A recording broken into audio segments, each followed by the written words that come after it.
pessoal, como vocês estão? Olha o pastor aqui. Vim trazer para vocês uma publicação muito especial, editado pela ABU. Vim trazer a mensagem de Romanos da série A Bíblia Fala Hoje, cujo autor é ninguém menos do que o nosso grandioso John Stott. Isso mesmo, nós vamos dar uma olhada nesse comentário bíblico de Romanos. É um comentário bíblico de Romanos excelente, escrito por ninguém menos do que John R.W. Stott. Um material que não pode faltar na tua biblioteca. Então, como essa obra aqui é uma obra que eu esperei muito tempo para ter na nossa biblioteca e já usava muito ele emprestado de colegas, porque, diferente do que vocês pensam, não é a maioria dos livros que a gente recebe aqui de editoras.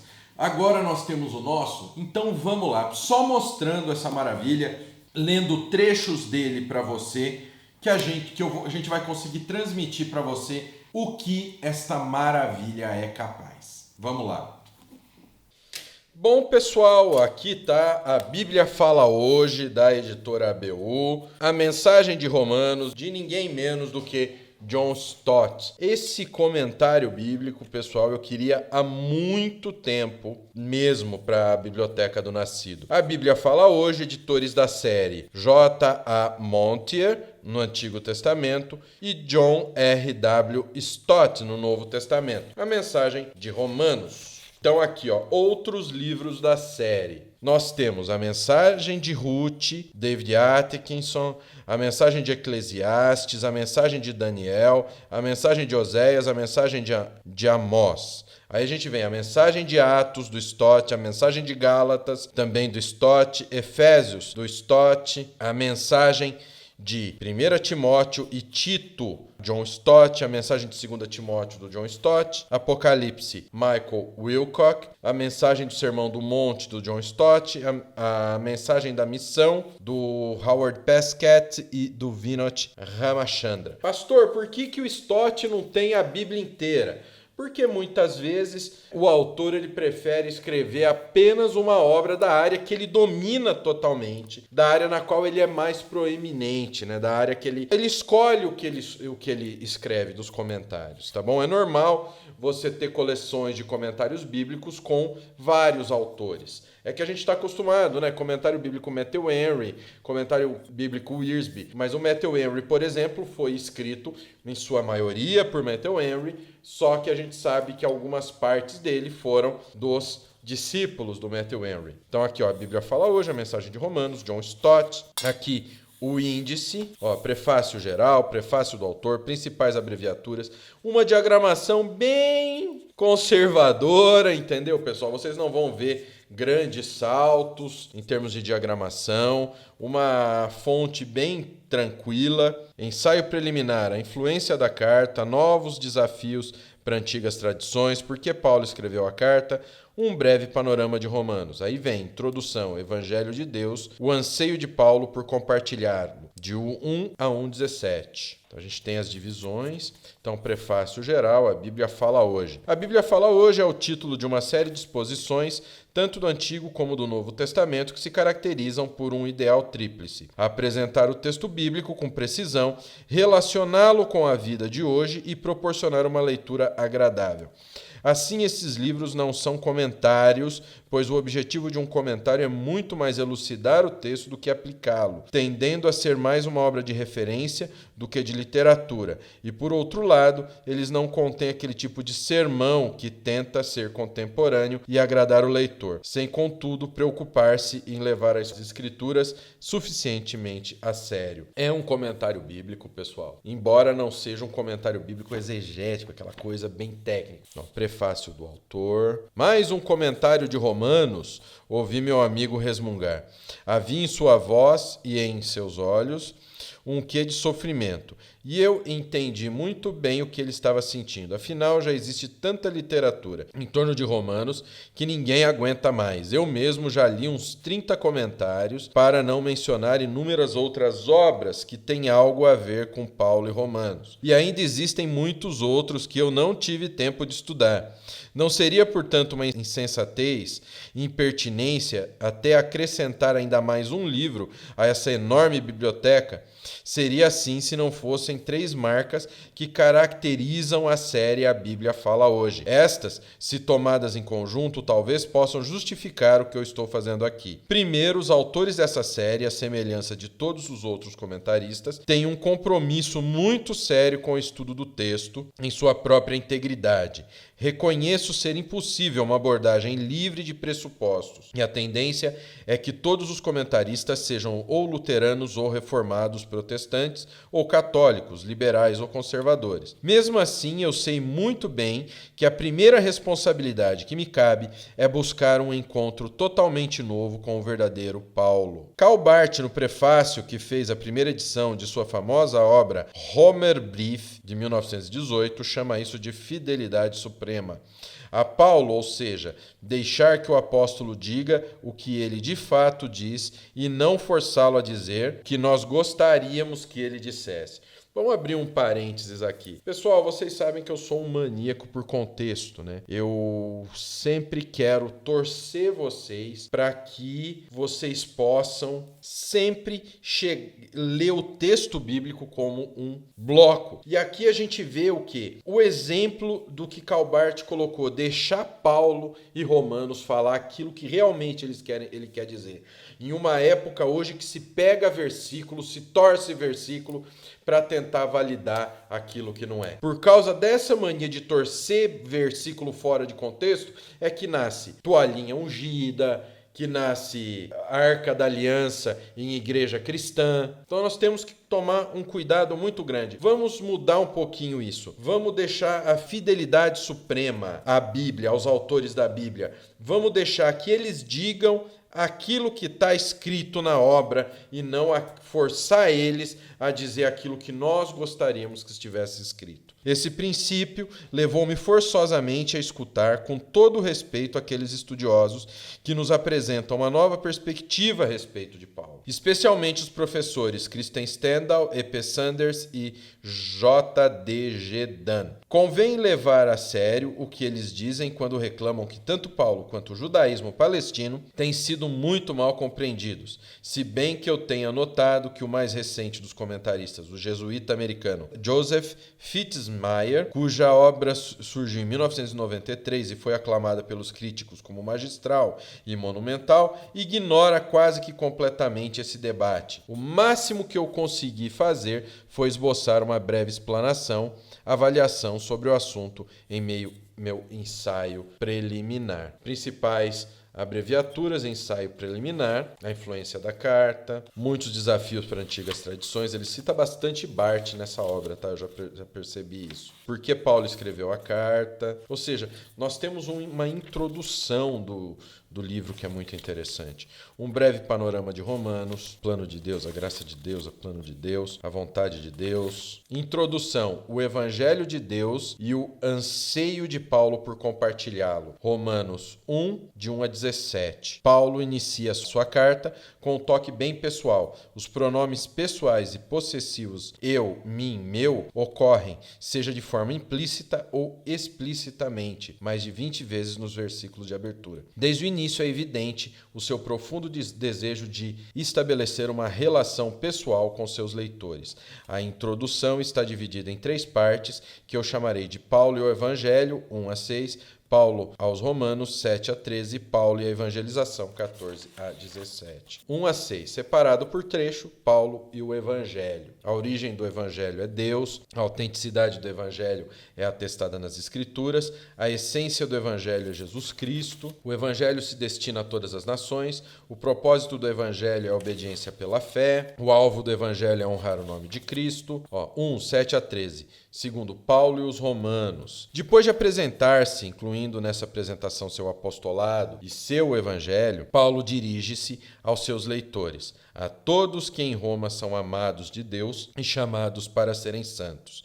A vocês, graça e paz da parte de Deus, nosso Pai, e do Senhor Jesus Cristo. Nós nem conseguimos imaginar a sensação que a simples menção da palavra Roma podia trazer às pessoas que no primeiro século viviam nas províncias mais distantes. Afinal, ela era a cidade eterna que havia lhes dado paz, escreve Stephen New. A fonte da lei, o centro da civilização, a meca dos poetas, oradores e artistas, e ao mesmo tempo abrigava todo tipo de idolatria. Aqui, New, página 2. Sempre com as referências no rodapé, tá? Mesmo assim, Deus tinha ali o seu povo, a quem o apóstolo descreve de 3 maneiras. Primeiro, eles são amados de Deus, seus filhos queridos. Segundo, são chamados para serem santos, como também chamados para pertencerem a Jesus Cristo. Santos ou povo santo eram designações usadas para Israel no Antigo Testamento. Agora, entretanto, os cristãos gentios de Roma também eram santos, pois todos os cristãos, sem exceção, são chamados por Deus para pertencerem a Cristo e fazerem parte de seu povo santo.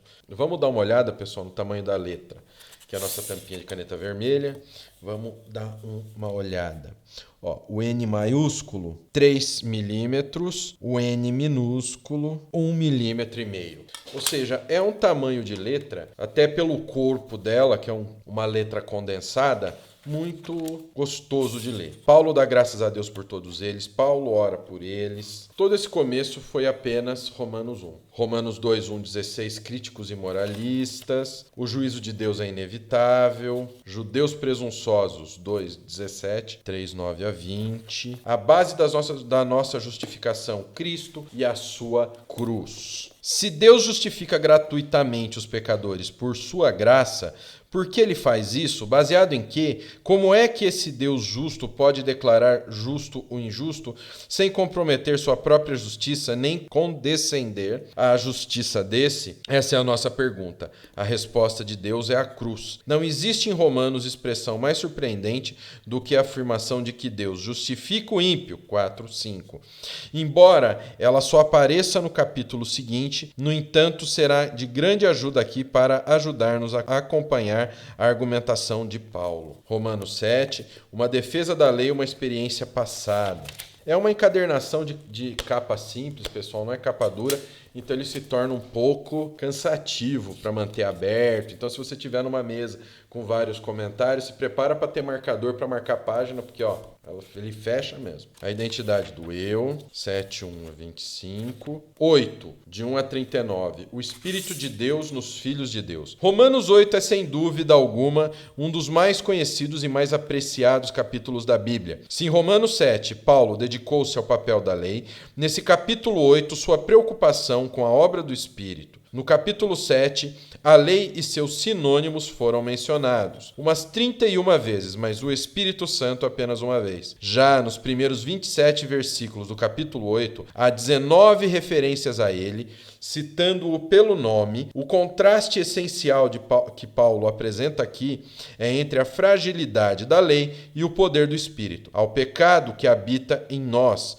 e que é a razão pela qual a lei é incapaz de ajudar-nos em nossa luta moral. 7, 17 a 20. Paulo contrapõe o Espírito que habita em nós e que agora, além de libertar-nos da lei, do pecado e da morte, é também a garantia da nossa ressurreição e eterna glória final. Assim, a vida cristã constitui-se essencialmente em vida no Espírito, quer dizer, uma vida que é animada, sustentada, orientada e enriquecida pelo Espírito Santo. Sem o Espírito Santo, o verdadeiro discípulo cristão seria inconcebível, ou melhor, impossível. O ministério do Espírito de Deus, libertação do Espírito, sempre com as notas embaixo, com as referências bibliográficas embaixo. A mente do Espírito, habitados pelo Espírito. O impressionante, escreve Handley, Molle, é essa característica da Escritura, seu evangelho voltado para o corpo. Em Cristo, o corpo é visto como algo muito diferente do que um mero estorvo, uma prisão ou crisálida da alma. Ele é um instrumento da alma, testemunho do Espírito, a glória dos filhos de Deus. O amor de Deus é inabalável. 5 perguntas sem resposta. Primeira pergunta, se Deus é por nós, quem será contra nós? Segunda pergunta, aquele que não poupou seu próprio filho, mas o entregou por todos nós, como não nos dará juntamente com ele gratuitamente todas as coisas? Terceira, quem fará alguma acusação contra os escolhidos de Deus? É Deus quem os justifica. Quarta pergunta, quem os condenará? Foi Cristo Jesus que morreu, e mais, que ressuscitou e está à direita de Deus, e também intercede por nós. Quinta pergunta, quem nos nos separará do amor de Cristo? Aqui nós estamos escalando uma enorme escadaria, e essa última questão é o degrau mais alto. Ao atingi-lo, o próprio Paulo faz agora aquilo que nós vínhamos tentando fazer com relação às suas outras perguntas. Primeiro ele indaga o que irá separar-nos do amor de Cristo, e depois olha em volta em busca de uma resposta. A seguir, apresenta uma lista de espécie de amostragem de adversidades e adversários que poderiam ser considerados como algo capaz de interpor-se entre nós e o amor de Cristo. Ele menciona 7 possibilidades. Começa com tribulação, eclipses, angústia, perseguição, que juntos parecem denotar as pressões e aflições resultantes de um mundo ímpio e hostil. Depois cita fome ou nudez, ou seja, a falta de comida ou vestimenta adequada, já que Jesus, no Sermão do Monte, prometeu essas coisas aos filhos do Pai Celeste. Não poderíamos concluir que a ausência delas significa que ele, na verdade, não se importa conosco. Mas por amor de ti somos entregues à morte e continuamente somos considerados como ovelhas indo para o matadouro. Deus tem um plano para os judeus e gentios, Romanos 9:11. O futuro de Israel, o desígnio eterno de Deus, 11:1-32. Romanos 12:9-16. Discernindo o que é melhor para nossos dias, 12b, 14. 13, tá? Romanos 15. O ministério de Paulo foi um ministério pioneiro. Assim continua o apóstolo, o que Cristo tem realizado através dele é isso. Desde Jerusalém e arredores até Ilírico, proclamei plenamente o evangelho de Cristo, 19b. É este o relatório modesto e sucinto que Paulo apresenta sobre os 10 anos de árduo labor apostólico, inclusive de suas 3 heróicas viagens missionárias. A expressão original Kiklo, que a NVI traduz como desde até a Ara, desde Jerusalém e circunvizinhanças, provavelmente seria melhor traduzida como em um círculo. 15, 23-33, projetos de viagem, o plano de visitar Roma, o plano de visitar a Espanha. Paulo pede que orem por suas visitas. A doxologia de Paulo, um guia de estudo para romanos. O objetivo desse guia é ajudá-lo a compreender a essência do que o autor escreveu e desafiá-lo a aplicar à sua própria vida aquilo que aprendeu aqui. As questões foram elaboradas para serem estudadas individualmente ou em pequenos grupos de cristãos que se reúnam por um período de 1 a 2 horas, a fim de estudar, discutir e orar juntos. O guia provê material para cada uma das sessões do livro. Se o grupo dispõe de tempo limitado, sugere-se que o líder decida de antemão quais as questões mais apropriadas para debater durante a reunião e quais delas deveriam ser trabalhadas por cada um ou então em grupos menores durante a semana. Para melhor contribuir e aprender com o grupo nas reuniões, cada um dos seus integrantes deveria ler toda a sessão ou sessões a serem debatidas, juntamente com as passagens da carta a que se referem as perguntas. É importante não deixar que esses estudos se tornem meros exercícios acadêmicos. Para evitar que isso aconteça, reserve um tempo para refletir neles e para discutir como aquilo que for descoberto funciona na prática para você. Certifique-se de que do começo ao fim seja Deus o centro do seu estudo, oração e adoração. Peça que o Espírito Santo fale com você através da discussão em conjunto. Olha só, ensaio preliminar. Então aqui, novos desafios para antigas tradições. Qual é o pressuposto com que se trabalhou durante muito tempo a respeito da ênfase central do apóstolo em Romanos? 18-32. Depravada sociedade gentílica. A ira de Deus contra toda a humanidade. Então aqui a gente tem um plano completo de estudo de Romanos. Aí termina na doxologia e aí vem a bibliografia completa do que foi utilizado. Aí aqui tem uma propaganda da ABU, mini catálogo. Conheça os estudos bíblicos da ABU, editora. E esse foi a mensagem de Romanos do Stott. Bom, pessoal, esse foi o comentário bíblico, a mensagem de Romanos do John Stott, que eu recomendo demais para vocês. E quem foi John R. W. Stott? Se você não o conhece ainda, ele é conhecido mundialmente como pesquisador e expositor da Bíblia. Serviu durante muitos anos como pastor da igreja de All Souls em Londres, Igreja de Todas as Almas, né? É diretor do London Institute for Contemporary Christianity e autor de muitos livros, entre os quais Os Desafios Desafios da Liderança Cristã, Ouça o Espírito, Ouça o Mundo, a Mensagem do Sermão do Monte, a Mensagem de Atos, Crer é Também Pensar, O Incomparável Cristo, entre outros. Esse foi o comentário bíblico, a mensagem de Romanos. Meus queridos, meus irmãos, meus amados, este e outros livros estão no nosso e-book Dicas de Leitura. Não estou vendendo e-book para vocês, não. O e-book é gratuito. Pastor, se o e-book é gratuito, manda para mim ou dá o link para eu baixar. O link está aqui na descrição. Você vai para uma página onde você vai encontrar todas as redes sociais do Nascido, tudo que nós temos para oferecer a você. Ali você vai encontrar todas as nossas redes sociais, nosso podcast, todo o nosso material. E ali também vai ter um link para você baixar o e-book Dicas de Leitura, um e-book onde a gente vai renovar todos os anos, completar ele com dicas para você montar a tua biblioteca cristã, para você ter uma biblioteca onde você vai aprender realmente a palavra de Deus. Então vamos lá, não se esquece, o link está aqui na descrição. Que o Pai, o Filho e o Espírito Santo de Deus abençoe muito a vida de vocês. Amo muito todos vocês e até semana que vem com mais review.